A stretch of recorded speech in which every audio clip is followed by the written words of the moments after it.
Anda kembali menyaksikan Business Talk. Pak Irfan mungkin bisa menyambung soal laporan keuangan tadi. Secara umum bagaimana gambaran kinerja masing-masing bisnis dan anak usahanya sekarang ini? Ya gini Ilona, saya ini kan memimpin perusahaan terbuka TBK dan kami harus mendahului keterbukaan informasi ini ke publik. Jadi untuk sementara mungkin saya tahan dulu informasi mengenai performance kita 2020 gitu kan. Tapi dari diskusi saya maupun tadi Pak Alvin mungkin Bapak Ibu teman-teman yang menyaksikan bisa mengkira-kira lah gitu kan. Situasi financial maupun situasi kebatinan di Garuda ya. Jadi sementara kita tunggu sebentar lagi mestinya keluar ya. Oke, baik, nanti kita tunggu laporan keuangannya kalau begitu. Ya. Cuman sedikit memfollow up apa yang dikatakan oleh Pak Alvin tadi. Pak, ada sejumlah langkah yang bisa kita lakukan, misalnya lobby-lobbyan gitu ya, dengan pihak-pihak yang mungkin ada utang Garuda di sana. Kemudian juga soal fasilitas yang diberikan kepada karyawan mungkin bisa dikurangi, dan soal ongkos dari tiket pesawat Garuda kenapa masih premium. Itu tadi kata Pak Alvin. Bagaimana manajemen menanggapi ini? Mengenai langkah-langkah yang dilakukan, saya diskusi sering dengan Pak Alvin dan teman-teman. Mayoritas langkah-langkah kita sudah kita lakukan dan akan terus kita lakukan ya, baik itu negosiasi maupun baik itu negosiasi hutang maupun negosiasi current maupun ke depannya, supaya angka-angkanya lebih masuk akal buat kondisi Garuda hari ini. Bagaimana yang tadinya fixed cost bisa kita ubah pelan-pelan menjadi variable cost. Itu yang pertama. Yang kedua soal fasilitas dan segala macam, rasanya sangat clear bahwa apa yang jadi hak tetap jadi hak ya. Tolong dipahami, saya bukan orang yang suka memainkan hak orang gitu kan. Tapi kita tunjukkan juga, seperti kayak tahun lalu mungkin banyak yang juga sudah tahu, kita melakukan pemotongan dan penundaan gaji yang sampai hari ini penundaan belum kita bayarkan.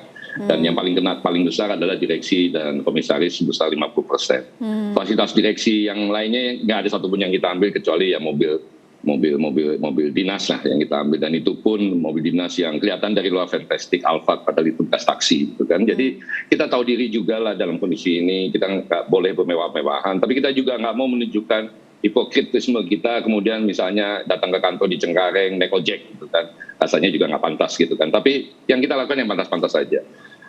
Kemudian yang tadi kaitannya dengan tiket ID istilah kita ya buat karyawan yang menggunakan terbang pesawat dan segala macam.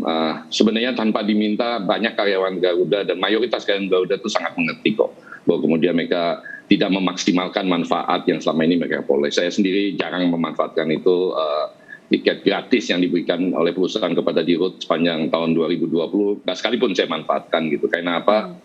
Ya mau terbang kemana gitu kan, bersama keluarga mau kemana gitu kan. Jadi kita juga sangat mengerti. Dan di beberapa occasion kejadian, seperti misalnya pernah ada situasi di mana penerbangan dari Bali ke Jakarta penuh sekali dan waiting listnya tinggi. Kami minta seluruh karyawan yang pada saat itu kebetulan lagi di Bali dan ingin pulang hari Minggu, kita minta turun untuk kemudian pulang hari Senin. Kita dahulukan dulu penumpang yang memang butuh pulang.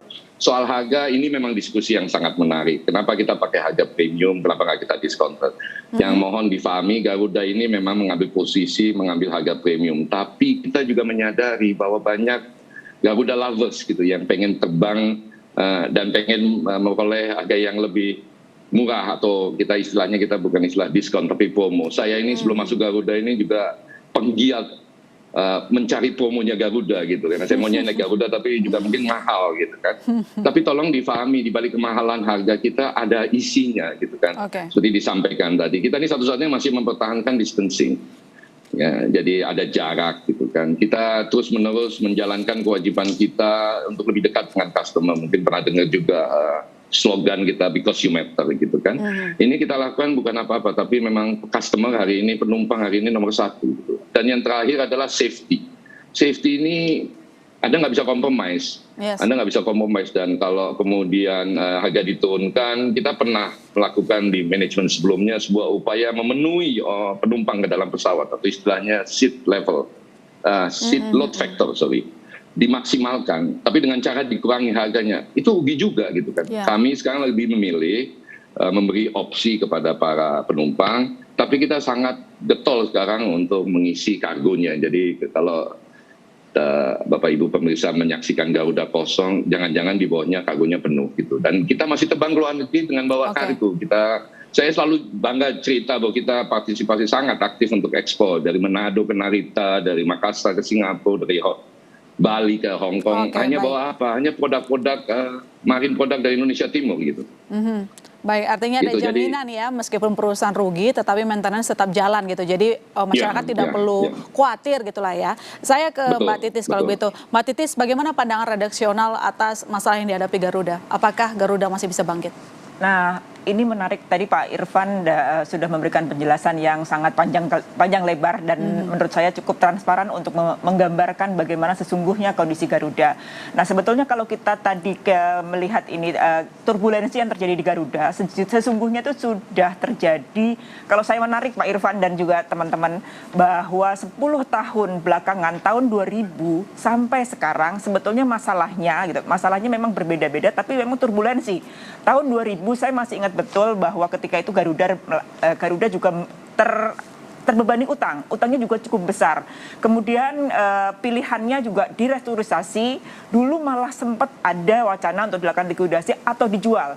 Dan kemudian tapi bukan berarti kemudian Garuda tidak pernah untung. Garuda itu dalam catatan kontan itu pernah untung tahun 2012, untungnya gede banget. Kalau nggak salah ya Pak Irfan, nanti koreksi kalau saya salah, itu 1,4 triliun. Kemudian turun pada tahun berikutnya. Tahun 2014 kembali ruginya tajam sekali. Dan tahun 2019 seperti tadi Pak Irfan sampaikan bahwa sesungguhnya mulai ada perbaikan. Catatan kami tahun 2019 itu untungnya 112 miliar dan itu dalam tren membaik. Tapi memang pandemi itu membuat semuanya menjadi berubah. Optimisme yang tadi Pak Irfan bilang bahwa optimisme yang benar-benar luar biasa menjadi harus mau tidak mau ketika mobilitas orang mulai nggak bisa, maka bisnis penerbangan menjadi bisnis yang terhantam. Turbulensinya semakin hebat. Jadi masalahnya memang bukan sekedar bahwa cash flow yang kemudian susah, tapi memang Garuda ini punya juga beban utang yang besar. Tadi catatan kita bahwa kuartal 3 tahun 2020 Garuda hampir 150 triliun atau 148, sekian triliun. Dan itu tadi Pak Irfan juga menjelaskan bahwa negosiasi dilakukan, restrukturisasi dilakukan, dan kemudian dengan lessor, dengan sesama BUMN, meskipun ada yang lancar, meskipun ada yang tidak. Tapi ini adalah butuh solusi. Nah, solusinya seperti apa? Disinilah yang sebetulnya harus kita cermati. Bahwa apa yang dilakukan, apakah komitmen dari pemerintah kemudian fully memberikan bailout. Kalau yang kita lihat bahwa pola salah satu restrukturisasi yang kemarin dilakukan adalah dengan memberikan pinjaman MCB namanya itu 8,5 triliun. Dan ini diharapkan bisa menjadi suntikan darah baru bagi Garuda. Nah, ini yang kita tunggu. Apakah dengan modal dan kemudian dicairkannya MCB itu dan kemudian menjadi Garuda bisa terbang, ataukah selain efisiensi, tentu saja selain efisiensi, dengan ketika negosiasi sudah dilakukan dan kemudian efisiensi dilakukan, strategi bisnis lain dengan kargo, dengan yang lainnya juga dilakukan, maka sekarang harus menyehatkan keuangan. Ketika karyawan sudah dipangkas, maka bagaimana menjadikan lebih lihat, lebih bisa terbang dengan karyawan ada dan disesuaikan dengan pasar. Itu sebetulnya kita lihat bahwa akar persoalan sudah ketahuan, tapi bagaimana menyelesaikan dan bagaimana membuat itu kembali terbang, itu yang harus kita lakukan bersama. Oke, lantas apa yang perlu diperhatikan oleh para investor retail, Mbak? Kalau bagi investor tentu saja sekarang menjadi tidak menarik karena seluruh bisnis penerbangan, kita ngomong saham bisnis penerbangan memang saat ini menjadi yang sangat dihindari. Makanya banyak sekali analis yang kita wawancarain untuk melihat bahwa yang sudah melihat jeroannya Garuda hold dulu. Atau kalau kita melakukan penjualan, seandainya melakukan menjual maka ya memang akan sangat sulit saat ini. Tapi dengan kondisi seperti kan tidak hanya di Garuda, tetapi juga saham-saham penerbangan di banyak negara juga mengalami hal yang sama. Menunjamnya turun ke dalam, itu turun terus turun. Nah, ini memang tidak terhindarkan. Bisnis penerbangan jangka panjang tentu saja masih bagus. Ketika mobilitas oke, maka itu akan mengiringi harga saham juga kemudian akan naik jika orang sudah berani melakukan perjalanan dan orang kembali ke tingkat keterisian dari penanganan pandemi menjadi harapan besar tentu untuk saja, gitu. emiten penerbangan. Saya ke Pak Irfan. Pak Irfan, lantas bagaimana sebenarnya komitmen dukungan para pemegang saham, Pak, sampai sekarang? Ya, saya pikir nggak perlu kita nafikan lah ya bahwa pemegang saham dalam ini mayoritas pemerintah diwakili Kementerian BUMN dan Kementerian Keuangan, juga Trans Airways di bawah Pak Hairul Tanjung sangat-sangatlah terlibat aktif di sini.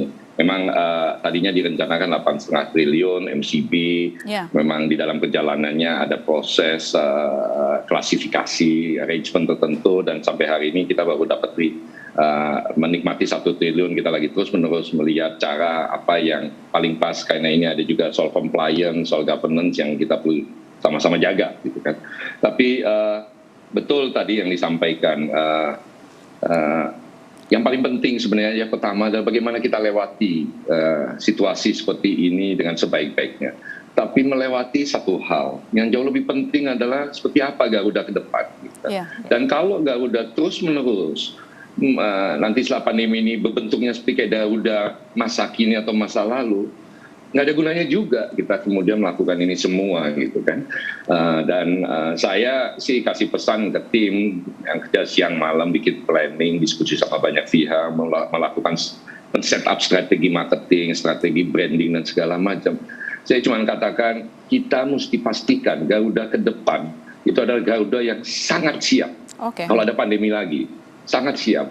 Artinya kita juga nggak boleh lagi misalnya jumawa gitu. Kita pengen punya apa aja. Kita ini airlines yang punya supermarket, Anda punya semua jenis pesawat yang ada di dunia, kan nggak bisa. Kita harus matching itu dengan kebutuhan publik. Kita juga harus matching itu dengan kebutuhan perekonomian bangsa. Karena Garuda ini selalu punya mandat adalah memastikan logistik dan koneksi dari seluruh pulau di Indonesia dan memperkenalkan Indonesia ke dunia luar gitu kan. Jadi ini harus betul, harus yang sebuah perusahaan yang bukan cuma slim tapi lincah, nggak terlalu banyak fatnya, yang isinya adalah orang-orang yang hungry, orang-orang yang bukan berpuas diri, tapi isinya orang-orang yang juga merah putih di dadanya. Ya kan? Dan yang penting juga adalah bahwa kita memastikan bahwa ini bukan yayasan atau partai. Itu bisa katakan tadi ini yang namanya PT, korporasi kan carinya profit, begitulah ya Pak Irfan. Terima kasih banyak Pak Irfan, sayang sekali waktunya terbatas, tetapi kami cukup mengerti dengan apa yang Anda jelaskan tadi, terutama di segmen 3 tadi menjelaskan kondisi Garuda saat ini dan penawaran yang diberikan. Namun kita sama-sama optimis semoga Garuda Indonesia, ya maskapai kesayangan Indonesia ini bisa segera pulih. Terima kasih Pak Irfan telah bergabung di Business Talk. Terima kasih. Terbang ya. Baik. Para pemirsa semuanya. Karena itulah yang akan menolong Garuda. Baik, kalau begitu. Terima kasih. Dan saudara, selamat malam. Selamat malam. Dan saudara, demikian saya Mahasiswa Tarigan dan dua narasumber saya menutup acara Business Talk malam ini. Sampai jumpa Selasa depan.